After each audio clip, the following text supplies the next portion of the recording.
दिल्ली में बदमाशों के हौसले इस कदर बुलंद हो गए हैं कि वो कुछ छोटी सी बात पर एसएचओ की पिटाई करने से भी बाज नहीं आ रहे। ऐसा ही एक मामला दक्षिण पूर्वी दिल्ली के बाटला हाउस इलाके से सामने आ रहा है। मामला यह है कि बाटला हाउस इलाके में 26 अक्टूबर की घटना है। घटना के समय गश्त पर निकले जामिया नगर थाने के एसएचओ को एक बाइक सवार पिता पुत्र ने पिटाई कर दी है। दरअसल गश्त के दौरान एसएचओ के ने एक बुलेट जो तेज आवाज करते हुए आ रही थी, वो रुकने का नाम नहीं ले रही थी। वो उसको रोकने के लिए कहा गया। फिर जामिया नगर के एसएचओ ने सहयोगी पुलिसकर्मियों को उसे चेक करने के आदेश भी दिए। घटना 26 अक्टूबर रात 8:45 की है। उस दिन जामिया नगर के एसएचओ गश्त पर निकले थे। गश्त के दौरान उन्होंने बुलेट को रोका। बुलेट की चेकिंग के दौरान इस बात की पुष्टि हुई कि साइलेंसर नियमों से अलग है, मतलब उसका उल्लंघन कर रहा है। इस मसले को लेकर आपत्ति जताने के बाद बाइक सवार 24 वर्षीय आसिफ के खिलाफ पुलिस ने कानूनी कार्रवाई शुरू कर दी। इस बीच आसिफ के अपने पिता को फोन करके मौके पर बुला लिया। पिता पुत्र ने जबरदस्ती पुलिसकर्मियों के बुलेट छीनने का प्रयास भी किया। बाइक सवार ने कहा कि बस यहीं पर इसे शांत करो और इसे जाने दो, नहीं तो सब ठीक नहीं होने देगा। जब एसएचओ ने उन्हें ऐसा करने से मना किया तो उन्होंने उनके साथ हाथापाई शुरू कर दी। आसिफ के पिता ने एसएचओ को पकड़ लिया और आसिफ ने उनकी आंखों के पास मुक्का भी मार दिया, जिससे उन्हें चोट पहुंची। इसके बाद एसएचओ को अस्पताल में भर्ती कराया गया।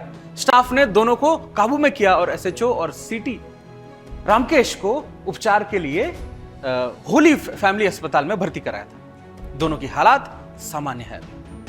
जामिया में ही एक धर्मांतरण वाला प्रोफेसर पकड़ा गया है। ये प्रोफेसर शिक्षा की आड़ में धर्मांतरण की पाठशाला चला रहा था। हिंदू छात्राओं को यह प्रोफेसर हिजाब का ज्ञान दे रहा था। लंबे समय से चल रहा धर्मांतरण का यह खेल कैसे उजागर हुआ और क्या था पूरा मामला, बता रही है हमारी संवाददाता दिव्या। आइए देखते हैं। दिल्ली की एक ऐसी यूनिवर्सिटी जो हमेशा चर्चा का विषय बनी रहती है, जिसका नाम है जामिया मिलिया इस्लामिया। इस यूनिवर्सिटी की जब स्थापना की गई थी तो यही सोचकर किया गया था कि शायद इस यूनिवर्सिटी में सुख और शांति बनी रहेगी और कहीं ना कहीं हिंदू कल्चरल प्रोग्रामों को बढ़ावा दिया जाएगा। लेकिन आज कुछ ऐसी चीजों का हम खुलासा करने वाले हैं जो सोचकर आपको वाकई में हैरानी होगी कि किस तरीके से जिस शिक्षक को हम भगवान का रूप मानते हैं, वही शिक्षक हिंदुस्तान में रहकर हिंदू बेटियों को किस तरीके से धर्मांतरण करने के लिए फोर्स कर रहे हैं, बार बार फोर्स कर रहे हैं।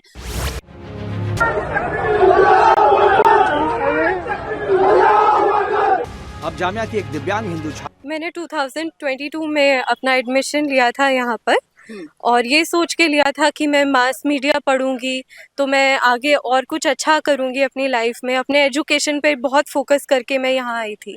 ये बहुत अच्छा इंस्टीट्यूट है और मैंने यहाँ पर बहुत मुश्किल से यहाँ का एंट्रेंस एग्ज़ाम क्रैक किया था। लेकिन मुझे ये नहीं पता था कि मेरे एंट्रेंस एग्ज़ाम में ही मुझसे ये सवाल पूछा जाएगा कि मेरा इंटर रिलीजियस मैरिज पे क्या सवाल है। जब हमारा बेंच इंटरव्यू होता है तब मुझसे एक प्रोफेसर, जिनको मैंने आज के केस में एक्यूज़ किया है, वो मुझसे सवाल पूछेंगे कि क्या हिंदू लड़कियां भी सुंदर हो सकती हैं।